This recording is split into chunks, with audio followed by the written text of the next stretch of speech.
A todos. Iniciamos agora mais um encontro BNCC na Prática, da Editora Moderna. Esse encontro tem o objetivo de fomentar a discussão com educadores de todo o Brasil sobre a BNCC, esse documento tão importante para a educação brasileira, e auxiliar os educadores, então, nos estudos sobre a base. Bom, o nosso último encontro contou com a presença da Maria Tereza Mantoan. Nós falamos sobre inclusão e gestão das diferenças. Ele foi realizado no dia 26 de setembro e eu gostaria de lembrar que tanto o vídeo da inclusão quanto esse que gravamos agora fica disponível na página do Facebook da Moderna e no nosso canal do YouTube. Hoje nós falaremos de um tema muito importante, não só para professores, mas também para famílias e para toda a comunidade escolar, que é a alfabetização. O tema da live já é uma pergunta, né? A alfabetização existe idade certa? Saberemos, ou não. Ou não. E nós contamos com a presença, então, da Rosângela Veliago, que é formada em Pedagogia pela PUC, é diretora pedagógica de Educação Infantil, formadora nas redes públicas e privadas, coautora de uma coleção de livros didáticos de língua portuguesa da Editora Moderna, que é o Projeto Presente, e também foi integrante da equipe de formadores e elaboradores do PROFA, que é o Programa de Formação de Professores Alfabetizadores, entre 2000 e 2001. E contamos também com a presença da Mara Mansani, a Mara que é professora há quase 30 anos, que lecionou em vários segmentos da educação infantil ao 5º ano do ensino fundamental, passando também pela educação de jovens e adultos. Em 2014 recebeu o prêmio Educador Nota 10 na área de alfabetização. Sim. Com o projeto Escrevendo com Lenga-Lenga. Sejam bem-vindas, fiquem à vontade para cumprimentar nossos espectadores. Bom, boa tarde, é um prazer poder conversar sobre a alfabetização. Acho que é um tema que não se esgota, né? E é um privilégio estar aqui dividindo esse tempo com vocês.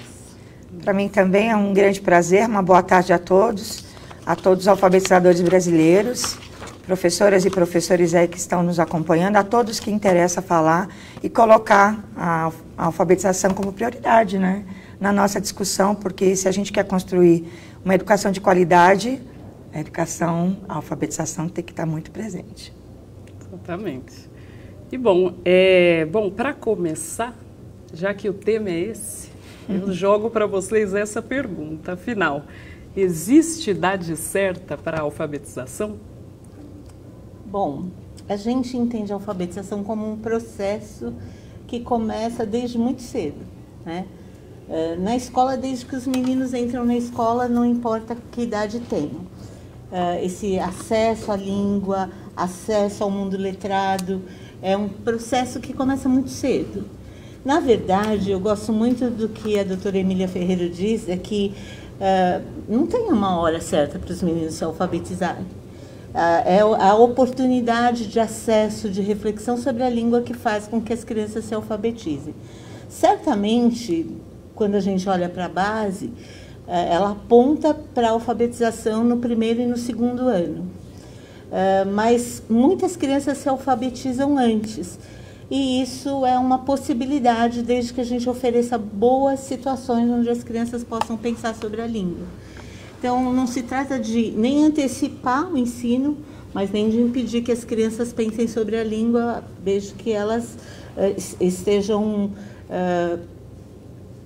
tenham acesso ao mundo letrado de um jeito interessante, de um jeito que preserve os usos da língua e não se torne uma alfabetização onde os meninos não conseguem compreender aquilo que eles estão aprendendo.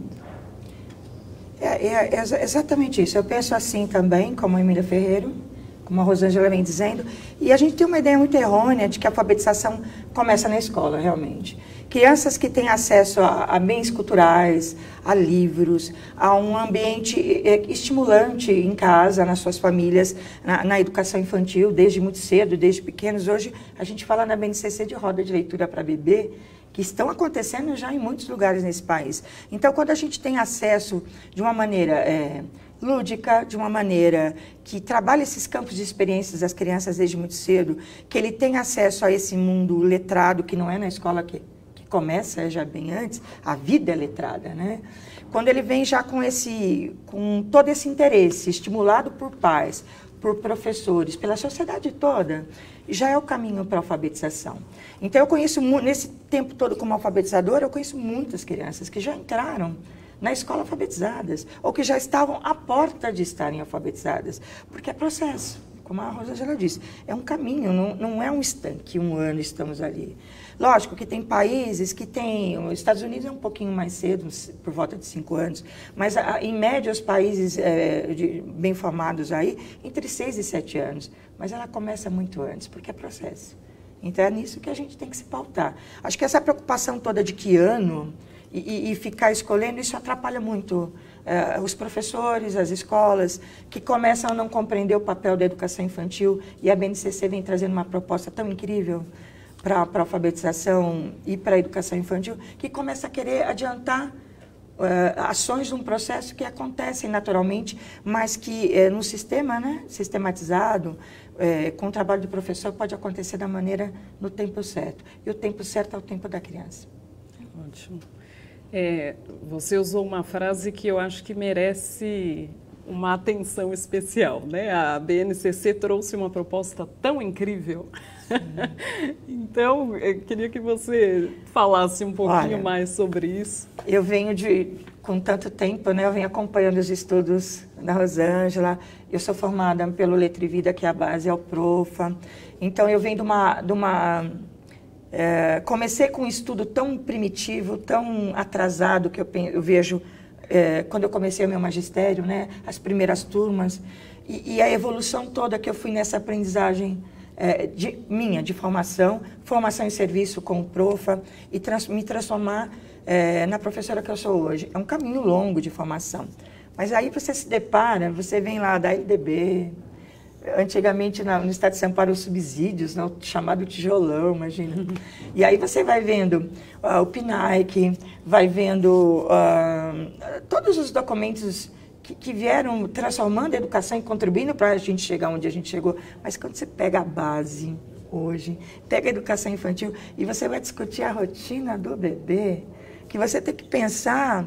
Começa a pensar em escolher, selecionar quais são os gêneros textuais. Você vê que coisa incrível, né? Esse acesso ao mundo letrado, esse acesso à leitura, até o prazer de estar conhecendo as coisas, aos campos de experiências tão incríveis.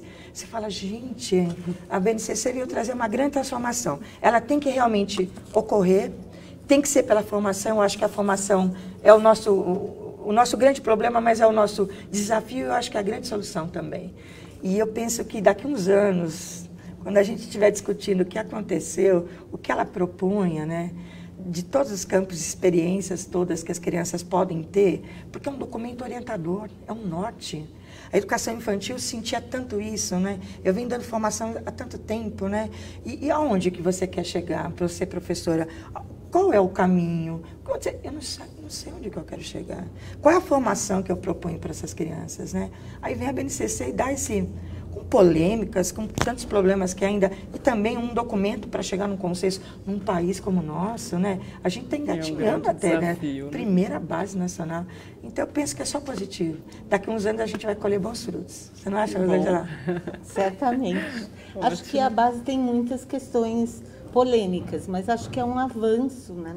A gente não tinha algo que orientasse o currículo de maneira no território todo, né? No Brasil todo. E acho que isso é um avanço, ainda que a gente tenha muito para aprender, para colocá-lo em prática. Ótimo. Agora, contando com essa experiência de vocês e esse olhar que vocês já trouxeram para a educação infantil e o início do ensino fundamental, Como é que o que define uma criança alfabetizada? Qual que é o marco ali para dizer, olha, agora... Acho que essa é uma questão importante, né? E há uma enorme confusão a respeito disso. A gente considera uma criança alfabetizada à medida que ela domina o sistema de escrita alfabético. Isso não quer dizer que ela escreva corretamente, que ela saiba separar as palavras, mas ela já compreendeu as regras do sistema. E entender isso e valorizar essa conquista das crianças é fundamental. É muito comum que a gente analise escritas e os professores digam, nossa, essa criança ainda não sabe ler e escrever. E aí você vai dizer, não, vamos olhar essa escrita com maior cuidado. E você vai descobrir que aqui tem uma criança alfabetizada, que ainda não construiu outros... não aprendeu, por exemplo, o sistema ortográfico, que é um outro sistema com regras completamente diferentes e que coloca outros desafios para as crianças.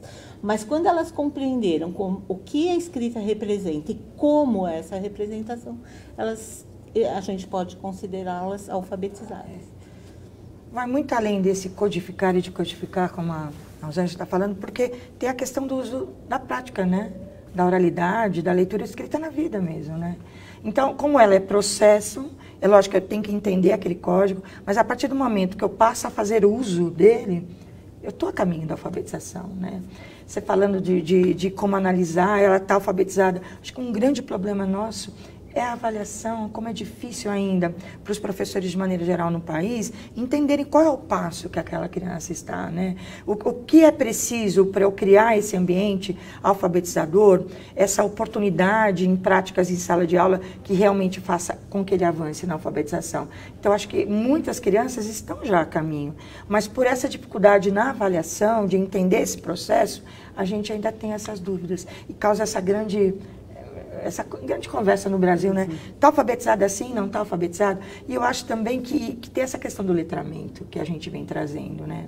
Que já começa bem antes da escola e anda junto. Está junto com a alfabetização. Não são duas coisas à parte, né? Elas trabalham juntas, elas crescem juntas, se avançam assim. Então, acho que a gente tem que repensar essa nossa avaliação para entender o que é realmente estar alfabetizado, né? Ótimo. E aí, nesse sentido, quais critérios o professor deve levar em conta nesse processo de avaliação e evolução da criança que está no processo de alfabetização? Acho que acho que essa discussão sobre alfabetização e letramento, né, que já foi, a gente usou esses termos muito divorciados, sim, né? Uhum. E hoje a gente tenta usar o termo alfabetização plena, que vai muito além do domínio do sistema de escrita alfabético, que é também... Porque o grande objetivo da alfabetização, desde a mais tenra idade, é formar um usuário da língua. É alguém que saiba ler, saiba escrever e saiba os usos, né? Mas mesmo assim, eu acho que vale a pena a gente olhar para isso, nesse momento da alfabetização, e dizer, bom, tem uma competência que é aprendeu como é que o sistema se organiza. Isso é um passo importante, mas isso não é suficiente, né? Mas é fundamental que o professor saiba avaliar as hipóteses de escrita das crianças para propor desafios adequados, né? Então, é fundamental, sempre pensando que a gente está ensinando não dentro de simplesmente de um sistema de escrita, ponto, porque isso as avaliações dizem isso, que se produz analfabetos funcionais, que são sujeitos que dominam o sistema, mas não são usuários. E que nesse processo de alfabetização você possa casar as duas coisas. Como é que você faz isso? Considerando as práticas de uso da língua, né? Então, os meninos vão escrever para alguém, vão escrever gêneros definidos, não vão escrever palavras soltas, sílabas soltas. Que não faz sentido, que não fazem sentido. Então, acho que essa é a grande questão para o professor. Ao mesmo tempo que ele avalia como é que o menino está em relação ao sistema, ele também avalia como ele está em relação aos usos da língua. Muitas vezes nós, professores, se perguntar para as crianças por que elas aprendem, por que elas estão ali, aprendendo a ler e escrever, elas vão dizer porque a professora pediu. Porque a escola pediu, porque a escola tem essa mania de querer escolarizar a vida, né? Na verdade, a gente aprende a ler e escrever justamente para ser o usuário dela. É exatamente o que a Rosângela falou. Mas é aí, eu estou lá na sala de aula, não compreendo, não sei fazer uma análise da escrita, da evolução, das hipóteses que aquela criança pensa em relação à língua, e aí eu faço uma grande confusão e aqui a minha turma não avança. Porque eu trato todos eles no mesmo nível, da mesma forma, não proponho práticas de leitura e escrita levando em consideração a hipótese que ele está, que aquele está diferente. Parto do princípio de palavras soltas. A BNCC traz a centralidade do texto, porque é o texto que a gente usa na vida. Eu costumo falar para os professores assim, aonde que na vida a gente faz uma lista com a letra B? Eu não fiz, até agora não fiz nenhuma lista com a letra B. A gente faz lista de convidados, lista de compras, listas de atividades que a gente tem que fazer, porque são atividades que fazem sentido na vida. Aí você vai para a alfabetização e quer propor coisas que não existem. Até por uma questão de treino, se você quiser incluir um extra, não há problemas. A gente também não vai generalizar e fazer uma coisa tão extrema assim. Mas a gente tem que propor práticas que façam uso real. Porque aí os pais entendem, as crianças entendem, aprendem. Então, é dessa forma, né? Então, esses critérios todos têm que levar em consideração a isso. Se você quer ter um bom critério de leitura escrita, mas, peraí, o que você está propondo? É incrível você ver projetos de professores que propõem um objetivo e que andam no caminho oposto do que foi proposto. Porque não tem a clareza de onde que temos que chegar. Então, quando você tem essa clareza, sabe fazer um bom diagnóstico, porque eu tenho que saber de onde eu vou partir. Como é que estão minhas crianças? Quando você faz esse caminho todo, as coisas acontecem. As crianças são alfabetizadas já no primeiro ano. Essa polêmica de primeiro e segundo era terceiro ano. Né? O PNAC, né, o pacto trazia essa ideia de terceiro ano. Depois vem a base que ficou terceiro, segundo, primeiro, aí até o segundo. Aí vem o documento do governo agora, a Política Nacional de Alfabetização, dizendo, falando do primeiro ano, mas jogando entre até o terceiro, uma certa confusão. Mas a verdade é que quando a gente propõe essas práticas todas, as coisas acontecem. Mas para isso, tem que saber quais são os critérios. Tem que estudar. Estudar a base, estudar o currículo que foi feito na tua rede a partir desta base, para você saber os caminhos a seguir, né?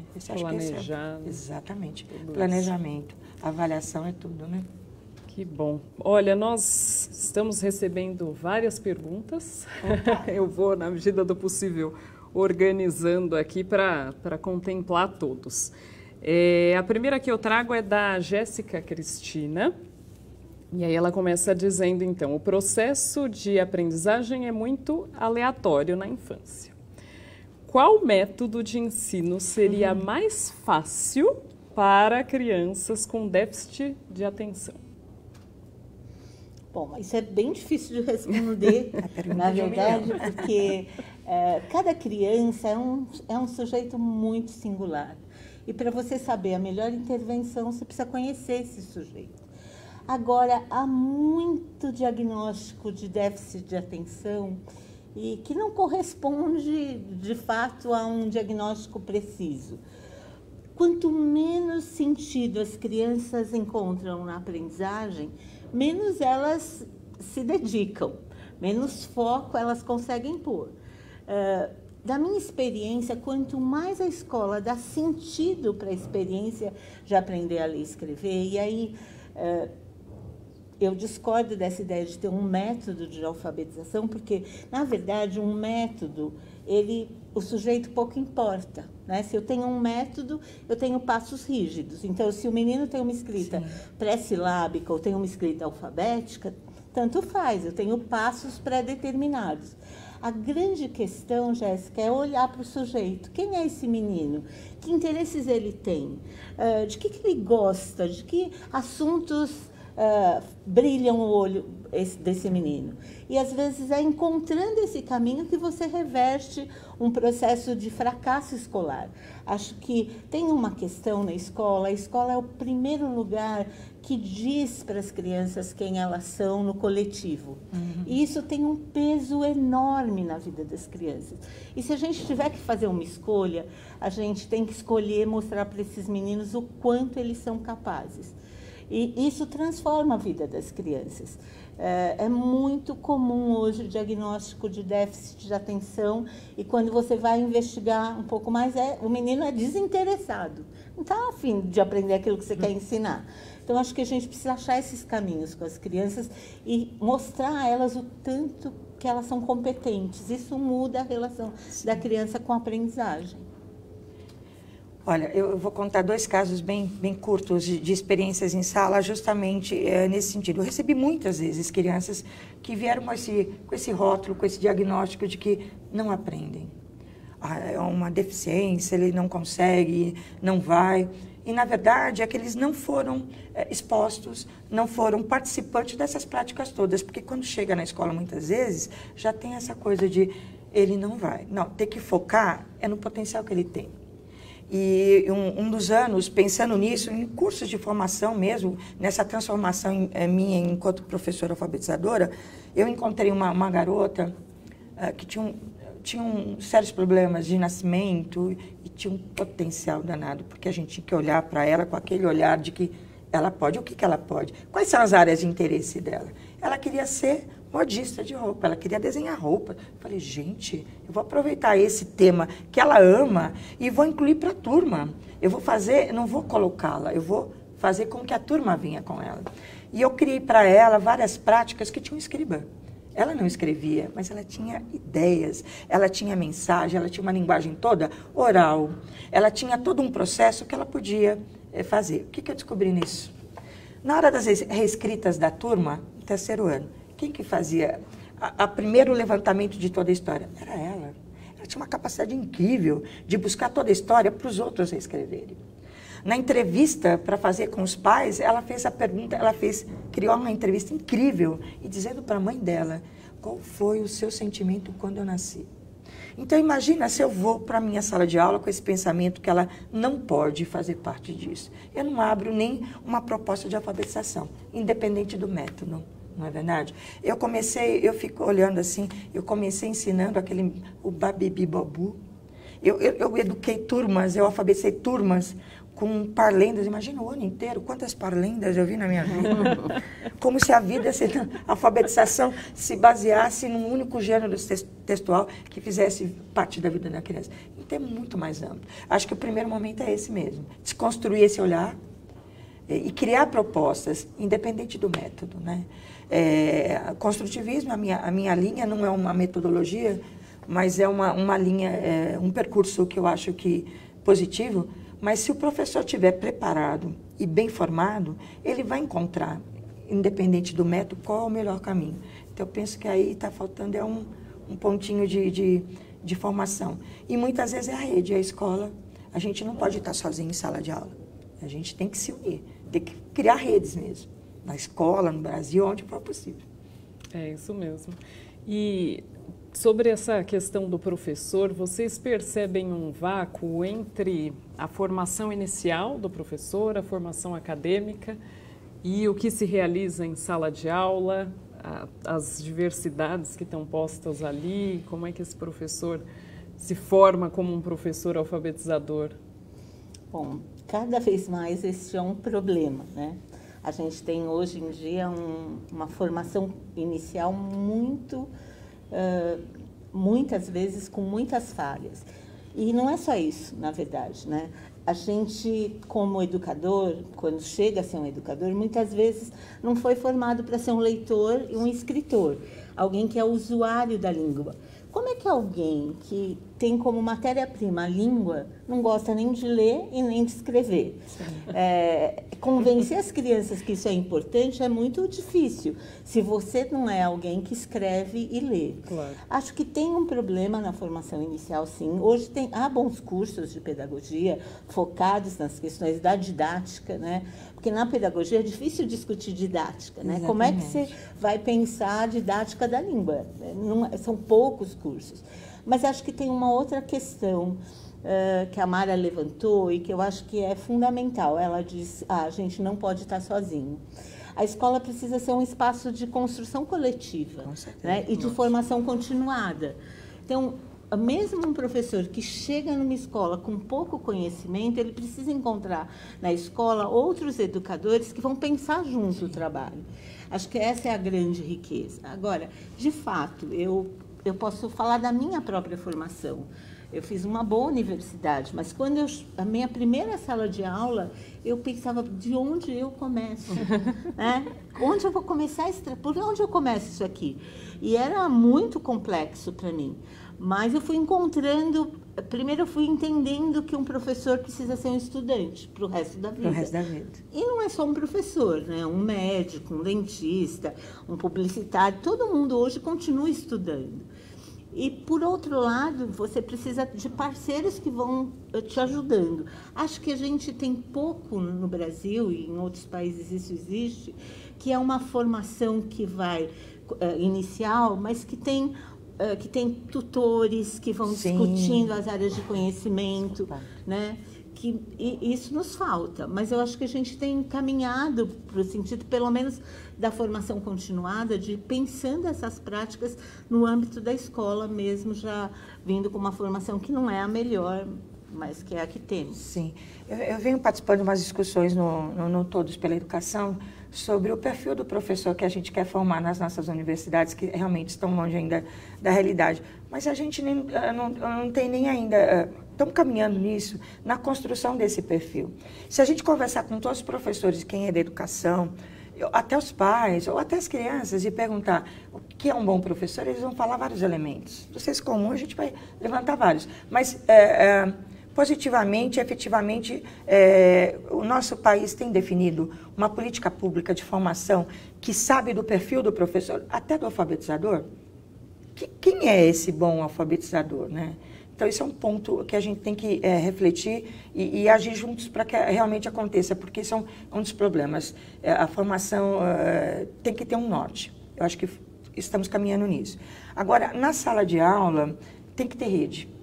Tem que ter rede. Eu faço parte, além das minhas escolas onde eu trabalho, a gente tem grupos muito bons, com coordenadores pedagógicos muito atuantes e uma rede de colegas, de profissionais que estudam diariamente, a gente está sempre estudando. Mara, eu estou com dificuldade disso, eu também correndo atrás. E a gente faz esse estudo. Os HTPs, os horários pedagógicos de trabalho, são efetivos nas duas escolas que eu trabalho. Agora, eu faço parte de uma rede incrível de 600 professores no Brasil, que é a Rede Conectando Saberes. Se eu quero falar de alfabetização, eu posso falar com o pessoal do Amazonas. Olha, o que vocês estão fazendo em leitura aí? O que você está... Exatamente. Eu vou para Minas, eu vou conhecer os projetos de Minas. A gente tem essa troca. Porque hoje, com as tecnologias, estão a nosso favor. Agora, tem que estudar, não tem outro caminho. Agora, acho que um recado para o professor que está aí na sala de aula, nas escolas, um recado importante para todos, acolher. Acolher esse professor que chega, se colocar nesse lugar da empatia, de que um dia você esteve nesse momento. Eu já participei de programas bacanas que eu fazia toda a tutoria de quem está chegando. O Mozart Neves fala isso. Olha, quem que vai formar esses bons professores? É quem está fazendo um bom trabalho em sala de aula. E esse professor que está fazendo um bom trabalho, de certa forma... além de ser uma questão humana de vamos acolher o teu colega, é uma questão de uma obrigação nossa, como educadores, como profissionais desse país, de acolher e fazer esse compartilhamento. O que está dando certo? Eu tive em Sobral para conhecer a alfabetização lá, mas Sobral está fazendo um trabalho incrível, mas tem outros lugares no Brasil. Então, a gente tem que fazer esse compartilhamento e acolher o teu colega, trazer ele para a roda da conversa e instigar todo mundo a participar. Eu acho que esse é o caminho. Muito bom. Tem uma pergunta aqui que, inclusive, parte dela é direcionada a você, Mara. Da Lourdes Assunção, E aí ela diz, então, pensando na alfabetização de jovens e adultos, a EJA, embora ela não seja tratada diretamente na BNCC, que leituras seriam possíveis para transpor a base para esse contexto? E aí ela pergunta, Amara, você enxerga o desafio do professor alfabetizador de EJA hoje? Olha, eu acho que... Como você enxerga, né? Você enxerga... Eu penso que a alfabetização dos jovens e adultos hoje ainda é um ponto nevrálgico para a gente ainda.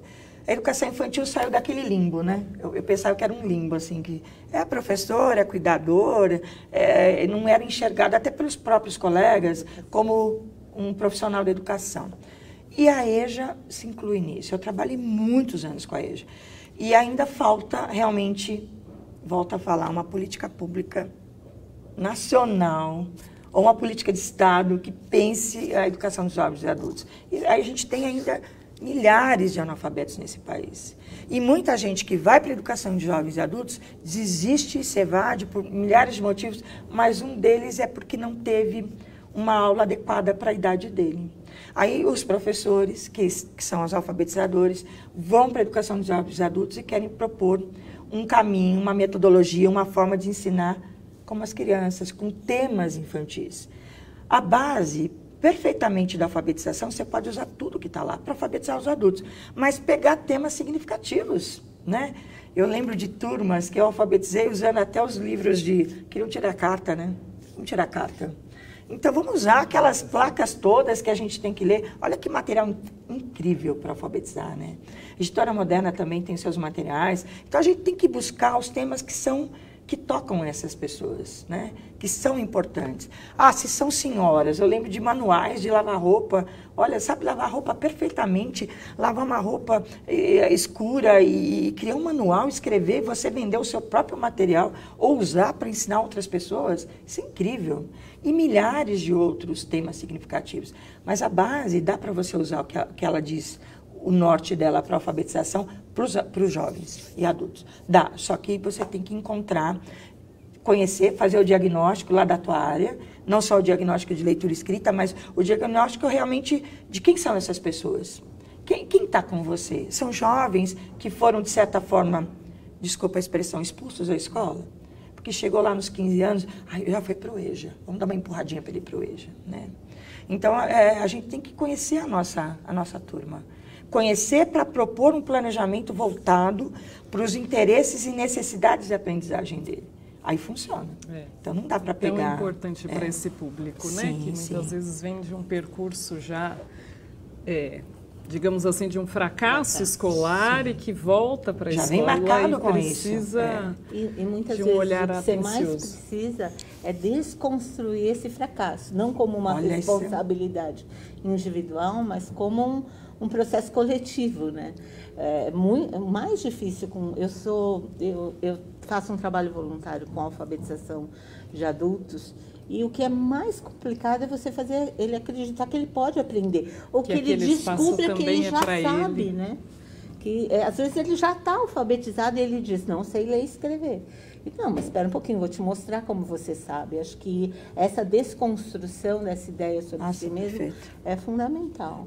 Acho que, nossa, exatamente, esse é o primeiro passo. A gente, sempre que quem trabalha com isso sabe que o primeiro bimestre, o primeiro período de aula é o período mais difícil, que é fazer com que ele acredite que ele pode, né? E que ele está ali para isso. Né? Verdade, muito bom. Grande desafio, muito bom. Bom, vamos lá para mais... São várias perguntas. Deixe-me ver aqui. A Meire de Sá, ela pergunta, como vocês veem a relevância da letra cursiva hoje? Bom, a letra cursiva é uma produção escolar, né? E, por enquanto, ela tem um papel. A gente sabe de muitos países que aboliram o ensino da letra cursiva, mas a gente, no Brasil, ainda usa e talvez use por muito tempo. Ensinar a letra cursiva para quem está alfabetizado é muito simples. É uma questão de dizer, ó, essa letra, na letra bastão é desse jeito, na letra manuscrita é desse, e é treino motor. Você vai treinar Algumas escolas optam por ter um caderno de caligrafia, que eu outro dia brinquei com as famílias, que eu estava fazendo uma palestra para famílias, e elas me perguntaram, é importante a letra? Fala, gente, a gente faz porque também a gente cansa de explicar para vocês que não precisa, vocês não acreditam, então a gente faz, que é mais fácil fazer.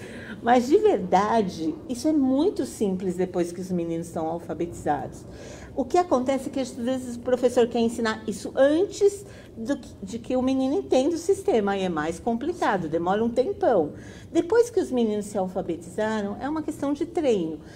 Usar ou não um caderno de caligrafia, o professor precisa pensar que, enquanto está no caderno de caligrafia, aquela letra fica, de fato, uma letra redondinha, bonitinha. Tirou o caderno de caligrafia, cada criança vai encontrar a sua letra.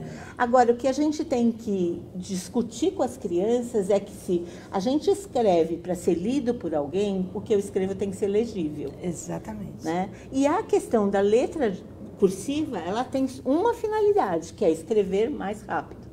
É essa. É para isso que ela serve. Né? Durante, acho que talvez na próxima década, isso ainda seja uma questão. Eu acredito que isso cada dia mais perde a relevância. Mas, enquanto isso é importante, a gente ensina depois que os meninos se alfabetizam. Essa pergunta, acho que todas as reuniões da minha vida eu escutei essa pergunta na alfabetização.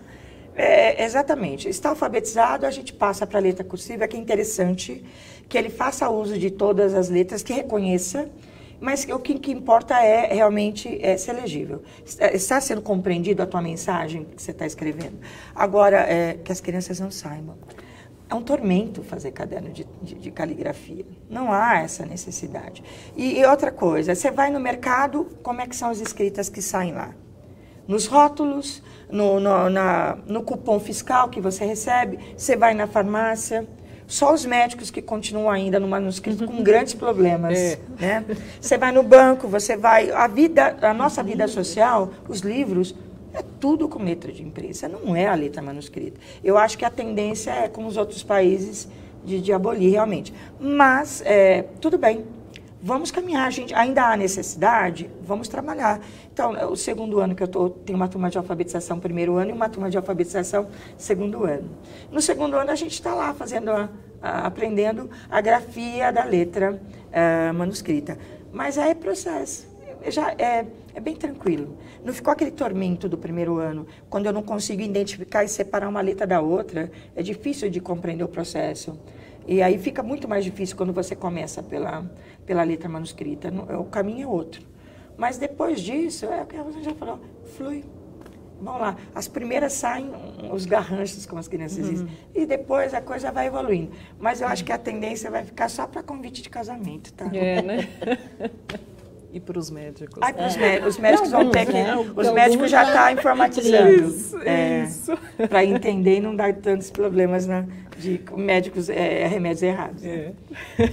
Aliás, sobre isso dos médicos que já trabalham consultório com computador, tem uma pergunta sobre a cultura digital, que é a Anacleta de Jesus. Ela pergunta como a cultura digital transforma a forma de alfabetizar hoje. Como está transformando a forma dos médicos trazerem as receitas, né? Bom, e a forma de alfabetizar. A primeira questão é que os meninos passam a usar uma digitação que não é uma digitação tradicional, né? Eles usam os dedões, mas eles já começam a usar porque as crianças, infelizmente, têm um acesso exagerado às telas muito precocemente, né? A gente sabe que isso não é bom para o desenvolvimento das crianças.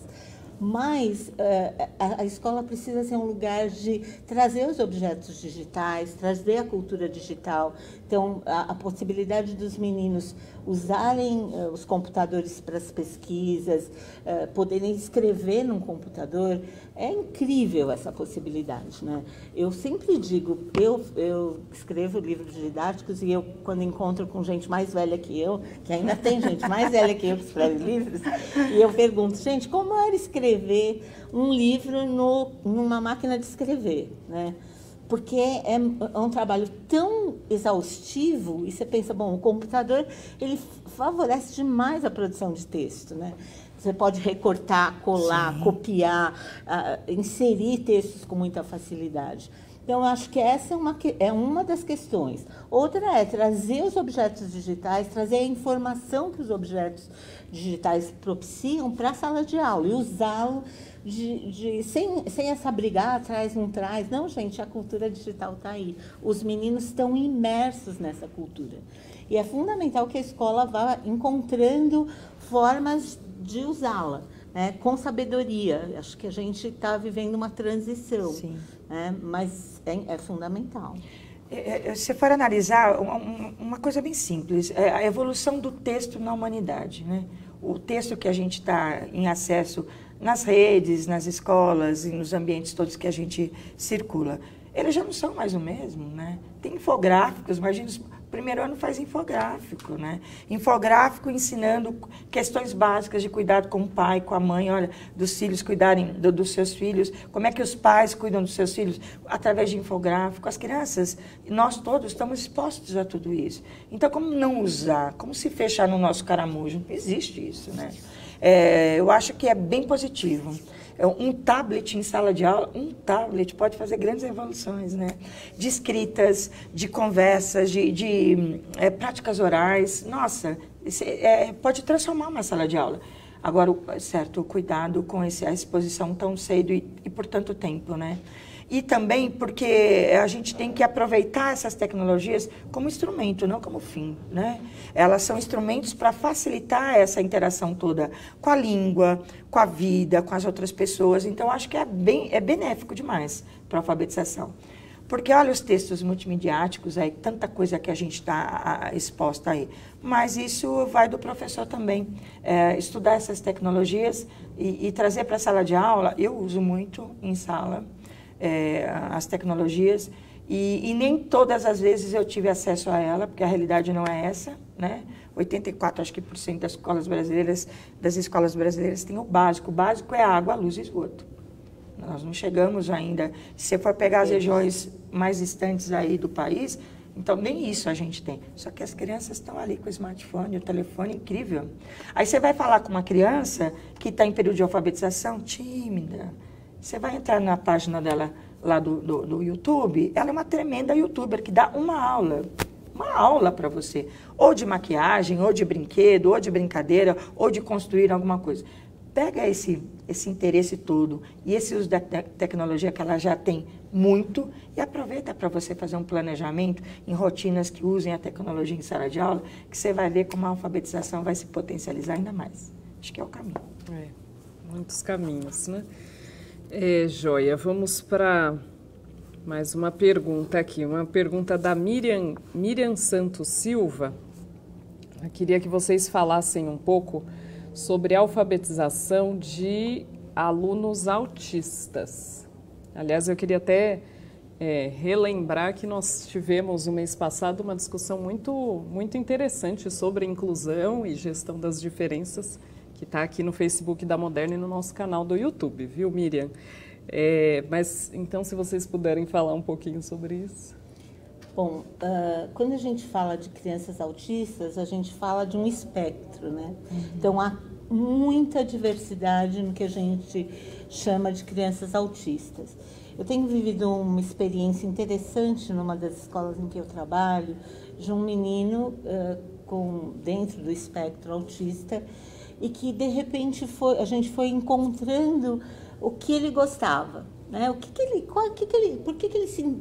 Quais são os interesses dele? E essa semana ele está o interesse dele é por bichos terríveis, que ele chama de bichos terríveis. Ele fala ainda com dificuldade, mas ele está numa pesquisa super interessante. Aí a gente usa a tecnologia, os objetos digitais para pesquisar, para procurar, e ele começou a escrever listas e tentar pensar como é que escreve, e está numa evolução muito interessante. Agora, isso é um caso específico. Cada criança, não só as crianças autistas, mas cada criança de uma sala de aula, ela é muito singular. Agora, acho que a gente tem que, de novo, lembrar que as crianças autistas também aprendem. Não do jeito que a gente quer, não no ritmo que a gente quer, e nem às vezes o que a gente quer, mas elas aprendem. E criar espaços de aprendizado para todas as crianças é a nossa tarefa. Existe muita pesquisa hoje para meninos autistas, e aí muitos, às vezes, métodos muito indutivos, mas é possível testar outras possibilidades e encontrar aquilo que os meninos se interessam. Este é um enorme desafio. A gente sabe, esses meninos chegaram há muito pouco tempo nas salas de aula, né? Sim. E por isso a gente sabe pouco sobre como adequar o ensino às características dessas crianças. Mas acho que a primeira coisa é acreditar que esses meninos aprendem e procurando encontrar caminhos que conquistem esses meninos para pensar sobre a escrita. Agora, é muito difícil, não é fácil. E o professor, nesse momento, precisa contar com a ajuda do seu coordenador, de outros colegas. Ele precisa de uma rede, como a Mara disse, de apoio para pensar o trabalho. É impossível pensar um trabalho para essas crianças sem discussão, sem estudo, sem troca, com a família, quando existem terapeutas envolvidos com os terapeutas. Sim. E com a comunidade daquela escola, né? Sozinho é muito difícil, mas lembre, esse menino pode aprender. Eu tive, como a grande maioria dos professores nesse país, eu tive uma grande lacuna na formação em relação à inclusão, né? E, olha, até me emociona de falar, mas uma situação que eu vivi com um aluno autista na alfabetização, foi justamente por não saber lidar. E no primeiro dia eu já fiz a coisa mais errada possível. E eu assustei a criança, ela teve uma espécie de um surto, uma dificuldade. Porque eu, com uma mania carinhosa de toque, né? Eu toquei a cabeça e fiz um carinho sem estar sabendo de como lidar com aquela criança, de criar um conforto, um acolhimento que não assustasse, que não... E eu fiz isso logo de cara, né? E eu me assustei. A partir daquele susto que eu levei, justamente foi uma coordenadora, uma escola acolhedora. Eu trabalhava em Salto de Pirapora, no interior, onde eu trabalho ainda hoje, que tem uma outra proposta super bacana lá. E essa coordenadora, nós duas fomos fazer o que o professor tem que fazer eternamente, como a Rosângela já disse, que é estudar, né? E fomos encontrando as melhores maneiras de criar esse ambiente confortável para ele e de incluir realmente nas atividades, na proposta, respeitando os limites, mas vendo essa potencialidade. E um dos momentos mais bonitos, quase no final do ano, eu disse na sala assim: puxa vida, nunca recebi uma cartinha do garoto. Nunca recebi uma cartinha. O que será que acontece? Que ele nunca escreveu uma cartinha para mim? E a gente foi para o intervalo, numa conversa dessa. Quando eu volto para a sala, eu levanto a minha caderneta e fechei a caderneta de chamada e peguei o meu caderno das atividades e tinha uma carta lá. Tinha uma cartinha, eram 2 linhas. Eu te amo, Pro. Aí, lógico, é lindo, né? Lindo quando aprendeu muito, aprendeu muito. Ele tinha um potencial de aprendizagem, quem não estava preparada, quem estava precisando, quem tinha alguma... A deficiência era minha de formação, olha que coisa incrível. Salto de Pirapora, onde eu trabalho, faz uma coisa super bacana. Em todas as salas da minha escola, que eu trabalho lá, temos crianças com alguma deficiência, todas as salas, inclusive eu. Todos os meses, todos os semestres, a gente tem encontros com os professores que acompanham eles em outros trabalhos interdisciplinares, de projetos bem maiores, culturais, de arte, de outras coisas, e onde eles são atendidos por psicólogos, são atendidos por fisioterapeutas. Por quê? As redes, muitas vezes, não têm condições de ter alguém, uma situação que envolve muitos profissionais. E nós não temos condições de ter um em cada escola. Então, se agrupa. Eles fazem o atendimento, e quem vai lá fazer o atendimento depois sou eu, a professora. Vou ter o HTP com aquela professora. Vou ter a minha reunião pedagógica com aquele psicólogo. com aquela pessoa que foi preparada, que eu não tenho esse conhecimento. E ela vai me orientar a melhor maneira de eu trabalhar com essa criança em sala de aula. Eu acho isso super positivo, que é uma ideia para as redes, né, que têm dificuldade em fazer esse rodízio todo que funciona. Eu acho que tem me ajudado muito. Mas é um aprender, é singular mesmo, para cada um é uma proposta. É a sua trilha, né? Só uma coisinha que eu acho que é Fique interessante falar. Desculpa, Damaris. Eu não vou lembrar agora, mas é uma breve pesquisa na internet, tem muitos aplicativos abertos, com as licenças abertas, de universidades e tudo, que está propondo para os autistas, está aparecendo muito material. Acho que vale a pena uma pesquisa aí para estudar, para ter mais um instrumento de ajuda aí para a tua sala. Ótima dica. Bom, tem um relato e uma pergunta da professora Elida Nascimento. Então, ela diz: sou professora de sala de leitura e vejo muitas crianças que têm grande interesse pela leitura, pelo livro. E dentro da sala de aula, os professores relatam que essas crianças não aprendem, não têm interesse, etc. O que eu posso fazer para tentar mudar o olhar do professor para essas crianças? Um desafio. É interessante, né? A possibilidade de ser visto por outro olhar, né? É um olhar que vê o que tem mais do que o que falta. Acho que seria muito importante se essa professora pudesse fotografar os meninos, escrever pequenos depoimentos contando o que eles descobriram na sala de leitura e compartilhar na escola, né? A gente tem estudado bastante sobre documentação pedagógica, documentação do trabalho para compartilhar com as famílias, com outros educadores. Acho que esse é um caminho, né? Usar, de novo, a tecnologia a nosso favor. Hoje, gravar uma aula basta você ter um celular, né? Sim. Você grava um depoimento das crianças. Acho que dar voz para as crianças e compartilhar isso com os outros educadores pode ser muito útil. Esse olhar do professor na sala de leitura é um olhar muito interessante, que, em geral, os professores da sala de leitura gostam de ler, né? E aí eles vão criando nas crianças essa possibilidade, esse gosto também. Acho que essa é uma questão a considerar, uma possibilidade a considerar.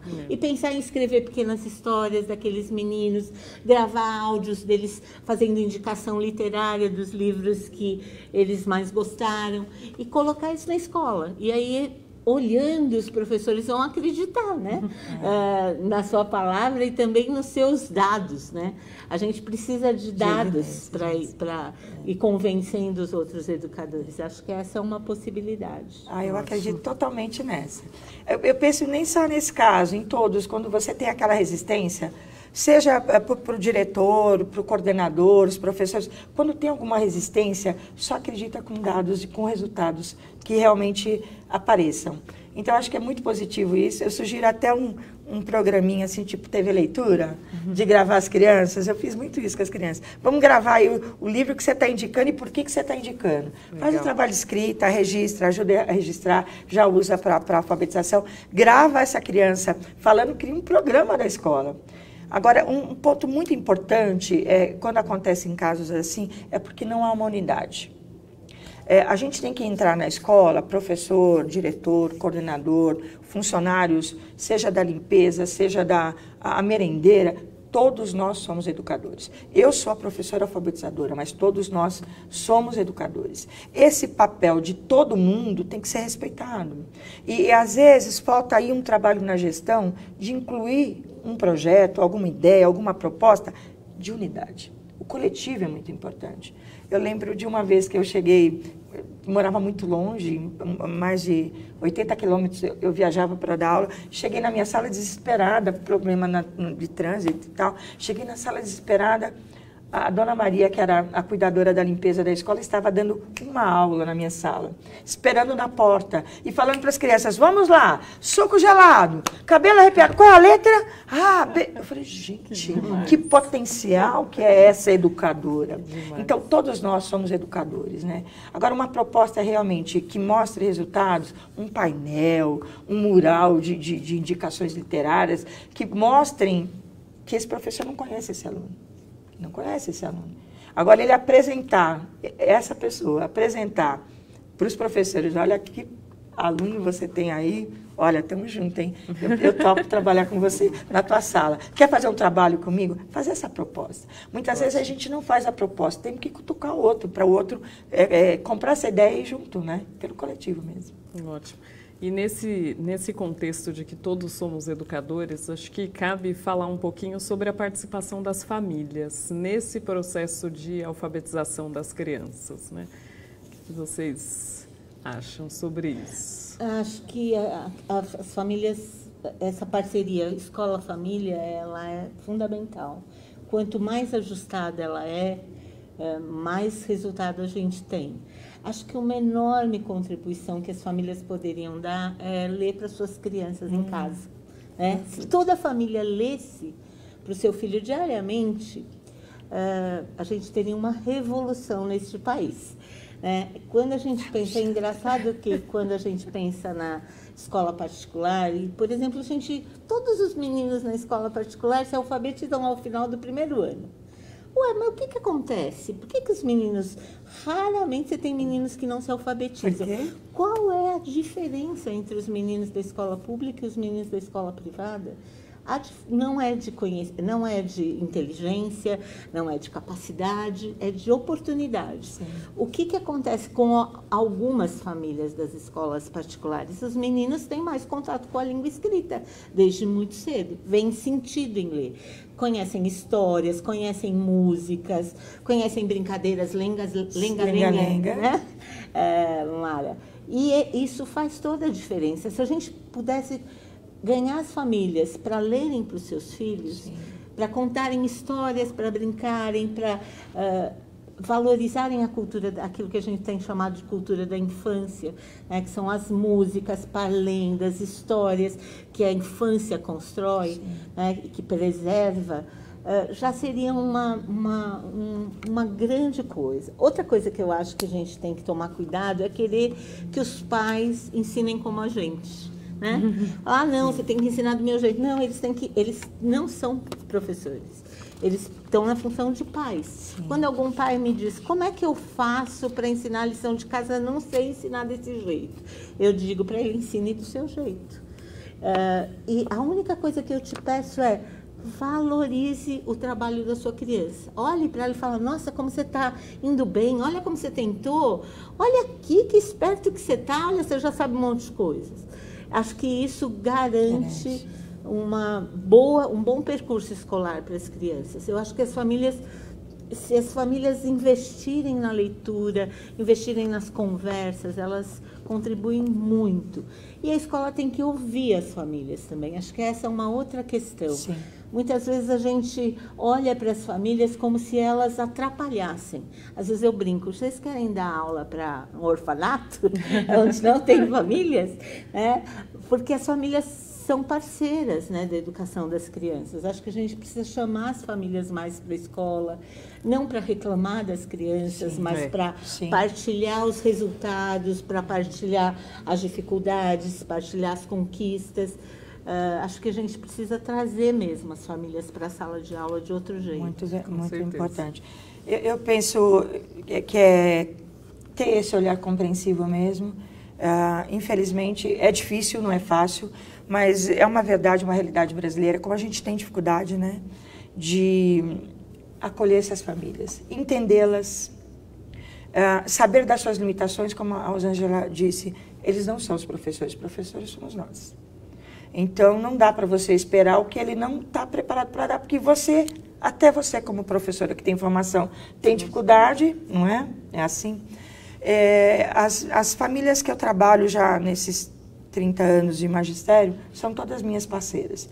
Não que não tivesse algum tipo de atrito e problemas, mas o diálogo sempre resolve. trazer esses pais para a escola, sim. Eu acho que a leitura, manda essas malas viajantes maravilhosas, manda livro para casa, que muitas vezes é só na escola que ele vai ter acesso. Até o próprio pai que nunca teve acesso. Então, que mande para casa, que as crianças manuseiem, que os pais leiam para elas, crie projetos que façam isso. Eu vi uma experiência super bacana de escola de família, em Cotia, muitos anos atrás, que a primeira semana de aula, as aulas não eram para as crianças, eram para os pais os primeiros dias. Eu falei, gente, o que pensou nessa loucura? Essa loucura é para os pais entenderem o que é a escola, né, para poder ajudar. Eu conheci uma professora agora há pouco tempo de Assis, que ela criou um caderninho, um caderno manual para os pais auxiliarem os seus filhos em casa, para entender o que eles podem ajudar. Então, na limitação, no conhecimento que o pai tem, e a mãe tem, a família, o responsável por essa criança tem, hoje, tantas crianças criadas por avós, né? E nós estamos com outras gerações, e ela fez um caderno, ela criou um caderno de orientação aos pais, que ela explica na reunião e depois o pai vai lá. E olha, é quanto tempo de estudo? O que ele pode fazer para potencializar essa aprendizagem da criança? Eu falei, gente, isso tem que ser contado para todo mundo. São tantas ideias boas. Mas o primeiro momento é abrir a porta para que esses pais participem realmente da escola. Não é fácil, torno a falar, mas a gente tem que ter esse cuidado profissional e de trazê-los para a gente. A alfabetização não se faz com o professor, uma sala de aula e um método. Se faz com toda a sociedade, né? Pensando no que é importante na aprendizagem dessas crianças. Então, eu penso que é sempre positivo. Eu acho que está dando certo, tem que trazer os pais. E incrível que depois você vai pegando em outros anos, aquela mesma família, a mãe fala, eu já sei como é que é, tá? E outra coisa bem interessante, nas minhas reuniões eu faço muito isso com os pais. Eu ensino um método para eles de diagnóstico, de como fazer um diagnóstico com as crianças. Um método diagnóstico. Então, olha, o seu filho está assim, porque olha da onde que ele saiu.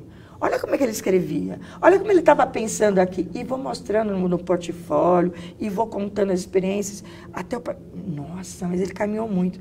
Então, vai da gente fazer esse contato, fazer essa explicação, ouvir realmente, e trazer eles para junto da gente, né? Acho que é sempre positivo. Ótimo, perfeito. Bom, infelizmente nosso tempo está se esgotando, porém tem uma última pergunta que eu acho importante de trazer e até para que vocês já direcionem para um encerramento, que é da Mirtes Sampaio. E ela pergunta onde o professor pode buscar informações e exemplos para adequar o planejamento da alfabetização à BNCC. E aí, se vocês puderem, então, já conduzir para um fechamento de dicas, dá para saber sugestões. Onde ela está? Eu não sei onde ela está. Tudo bem. Está aqui. Está no Brasil, né, Mirtes? Está no Brasil. Brasileira, né? Alfabetizadora. Bom, acho que já há alguns materiais adaptados, considerando a base, didáticos, que acho que vale a pena serem consultados. Acho que o Profa, apesar de ser um programa de 20 anos atrás, ele está na internet, no YouTube, os vídeos, com propostas que, apesar de terem 20 anos de história, elas são propostas muito adequadas ao que a base propõe. Porque o Profa é um programa de formação de alfabetizadores que sempre considerou que a alfabetização precisava considerar o contexto sociocultural da língua. Então, de restituir esse valor para a língua como um objeto sociocultural. Então, acho que é possível encontrar atividades, é possível... a Mária falou de redes de professores que trocam informação, né? E há cursos de alfabetização, tratando da questão da alfabetização e da base. As redes públicas investem muito em formação de professores. Acho que precisa procurar grupos, mas tem muito material disponível. O que às vezes a gente não tem é na escola alguém com quem a gente possa trocar. Sim. E aí a gente precisa procurar por outros caminhos. Mas há muito material produzido já considerando a base. Acho que a primeira coisa é estudar a base, né? Que às vezes a gente fala, a base. Pergunta, você leu a base? Você leu a base? Você precisa ler a base, estudar a base. estudar outros materiais que estão disponíveis e estabelecendo essas relações. Acho que é esse o caminho. Acho que o primeiro ponto é esse mesmo, fazer essa imersão de estudo na base nacional, como um curricular, acho que é o primeiro ponto. Mas já procurar o currículo da sua rede, porque os currículos estão aí, pipocando em todos os estados. O estado de São Paulo, se for do estado de São Paulo mesmo, já tem o currículo paulista, precisamos estudar. Teve a oportunidade da gente colocar as nossas intenções ainda, do que a gente acha que podia mudar ou não, ainda teve essa proposta democrática desse acesso todo. Eu acho que esse é um caminho, estudar a base e o currículo da tua, se reunir, que seja na sua escola, no seu HTP, com um colega de trabalho, para realmente estudar. Quanto ao material do Profa, nota 10, eu recomendo. Vou até dar uma dica. Entra na internet e coloca Profa, cadernos Profa PDF, já põe PDF, que já vai abrir todos. Nos cadernos do Profa, que como estão tão atuais ainda, incrível, né, Rosângela? Incrível. Aí você tem aquela dúvida lá, o que eu vou fazer com essa criança que escreve tudo, sem segmentação ou hipersegmentado, o que eu faço? Separa tudo, escreve tudo junto. Tem lá. Como fazer propostas de práticas de escrita de listas, de milhares dos textos todos. Tem tanta coisa boa. Como fazer os agrupamentos produtivos, tem lá. Gente, é um material incrível e que está hiper, mega ainda atualizado. Foi a grande revolução na minha prática como alfabetizadora. E, então, estudar a base, procurar os materiais, se unir em grupos, criar sua rede. Não precisa ser uma rede enorme, começa uma rede pequena na tua escola. Não tem ninguém, procura de outras escolas, outros colegas, se una, porque essa grande transformação vai contagiando a todos. Porque quando um vê que está acontecendo, o outro também quer fazer. Eu acho que esse é o caminho, estudar sempre. Ótimo, muito obrigada. Olha, chegou mais uma pergunta nos 45 do segundo. Nossa, mãe, vamos lá. Vamos lá, é Margarete Buzinaro. As duas educadoras já nos apresentaram e defenderam brilhantemente a necessidade de garantirmos a inserção das crianças no mundo da cultura escrita e da linguagem em situações de uso social. Mas, diante da possibilidade de um retorno ao tratamento da linguagem como mero código de transcrição da fala, gostaria de ouvi-las falar um pouco sobre o trabalho com a sonoridade e a grafia das letras do alfabeto, neste contexto de letramento que defendemos. Bom, polêmica para um fechamento. Eu conheço a Margarete. A Margarete é uma amiga do Letra e Vida aqui da Prefeitura de São Paulo. De fato, Margarete, acho que a gente corre um sério risco de perder o pouco que a gente conseguiu avançar no sentido de construir uma prática que valorize muito, muito as questões dos usos sociais. A gente sabe, e muitos professores pensam, não, as crianças precisam saber o nome das letras. Eu sempre digo que saber o nome das letras não é condição para se alfabetizar. Quando você trabalha com adultos analfabetos, eles sabem o alfabeto de trás para frente, de frente para trás, não sabem ler nem escrever. A gente sabe que hoje tem um movimento muito grande discutindo a consciência fonológica, e a gente sabe que a consciência fonológica faz parte do processo de alfabetização. A nossa discussão é como é que isso se constrói, né? Eu não parto desses princípios para ensinar o sistema de escrita alfabético. Eu trago a língua como um objeto sociocultural e, a partir dele, vou pensar nas letras, na sonoridade. Quando uma criança me pergunta, quero escrever abacaxi, não sei qual é o bar, eu digo para ela, bom, vê se algum nome de um colega te ajuda a escrever essa palavra. Sempre remetendo para referenciais estáveis, referenciais que tenham sentido para as crianças, né? Essa é uma discussão antiga, né, uma briga antiga, né, e que a gente perde. Acho que essa discussão perde quando a gente entra nela para defender que há pré-requisitos para aprender a ler e escrever, a gente perde de vista quem são os sujeitos da aprendizagem. E isso é algo que a gente não pode abandonar. Quando eu sempre conto, vou contar aqui muito rapidinho, que eu fui uma aluna que foi desenganada pela professora da primeira série. Passado um semestre, ela chamou minha mãe e disse, essa menina jamais vai aprender a ler e escrever, porque ela aprende hoje uma sílaba, uma família silábica, e depois ela esquece, ela só lembra da família seguinte. E eu me lembro que o que me faltava era encontrar sentido naquilo que eu aprendia. E é o que acontece com muitas crianças brasileiras. Elas não encontram sentido naquilo que elas têm que aprender. E quando a gente vai discutir se a gente ensina nome de letra, sílaba ou fonemas, a gente perde de vista que para encontrar sentido é só na língua como ela é, né?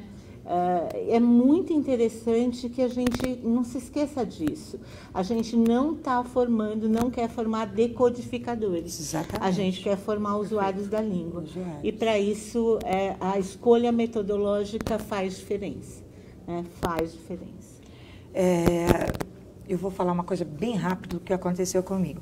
Em 2014, quando eu ganhei o Educador Nota 10 com um projeto Escrevendo Lenga-Lenga, tem que apresentar o projeto, tem uma banca, né, que você apresenta, faz seus argumentos e tal. E me perguntaram naquele dia como é que eu conseguia fazer tudo o que eu queria fazer em sala de aula sendo professora.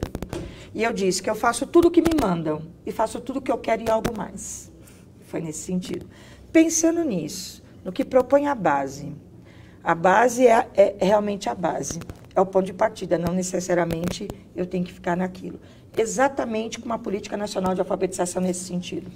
Em sala de aula, eu vou aplicar o que é necessário, eu vou usar o que é necessário, vou trabalhar, sim, fonemas, grafemas, tem todo esse trabalho, mas não basta, né? Eu tenho que construir esse usuário, ajudar na construção, na formação desse usuário da língua. Então, não basta eu fazer um trabalho em cima de fonema e grafema, que nós vamos ficar nessa aí. E aí vai acontecer isso. A gente tem que ter essa coisa da sala de aula de eu posso ir além. E eu vou ampliar porque eu sei do que é necessário. E eu sei que isso não dá conta. Esse é um ponto. Agora, na sala de aula, como é que você vai explicar para as suas crianças que agora não é a hora de escrever peixe, porque tem X?